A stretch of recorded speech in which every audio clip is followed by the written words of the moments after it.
न खाने योग्य वस्तुओं को खाना सबसे बड़ी हिंसा है।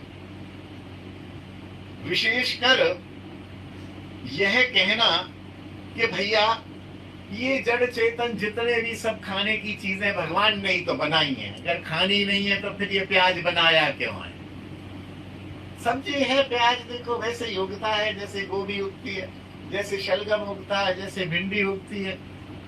प्याज खाना या वो जो होती है मशरूम खाना, कहीं कहीं उच्च कोटि के वैष्णव गाजर भी नहीं खाते। गुरुदेव ने कह दिया नहीं खाना और हम खा रहे हैं, तो ये दो जगह हिंसा हो गई कि एक तो अखाद्य पदार्थ को खा रहे हैं, दूसरी ये हो गई कि गुरु आज्ञा नहीं मान रहे, तो ये भी एक प्रकार से हिंसा है।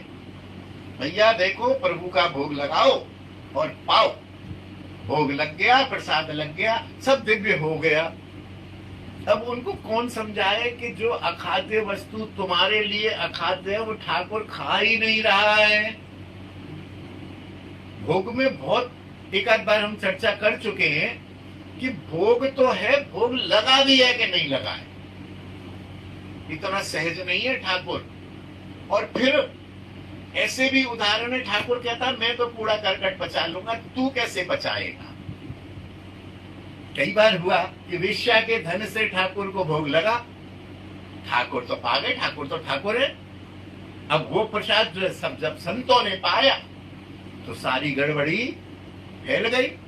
और ऐसे संत जो ठाकुर से बात करते थे, मुझे जैसे नहीं नाटकीय, दूसरे दिन ही बोले प्रभु ये क्या, हमने तो आपका प्रसाद पाया और ये रात्रि में हमें इस प्रकार का कष्ट क्यों हुआ? बोले तू मेरे बराबर शक्तिमान है क्या? मैं तो सब पचा सकता हूँ, तेरे लिए जो निषेध कहा गया कि खाते समय भोजन की शुद्धि का ध्यान दो। भोजन में भी तीन प्रकार की शुद्धि, स्थान की शुद्धि, निमित्त शुद्धि, क्या लिख रहा है अभी आप पढ़, जाति दोष, निमित्त दोष और आश्रय दोष। इसके लिए बताया, मेरे लिए बताया है क्या? मैं तो कुछ भी खा जाऊंगा, लोहे के चने भी चबा जाऊंगा। हाँ, तुमको जब शास्त्र ने मना किया कि प्याज मत खाओ तो क्यों खा रहे हो?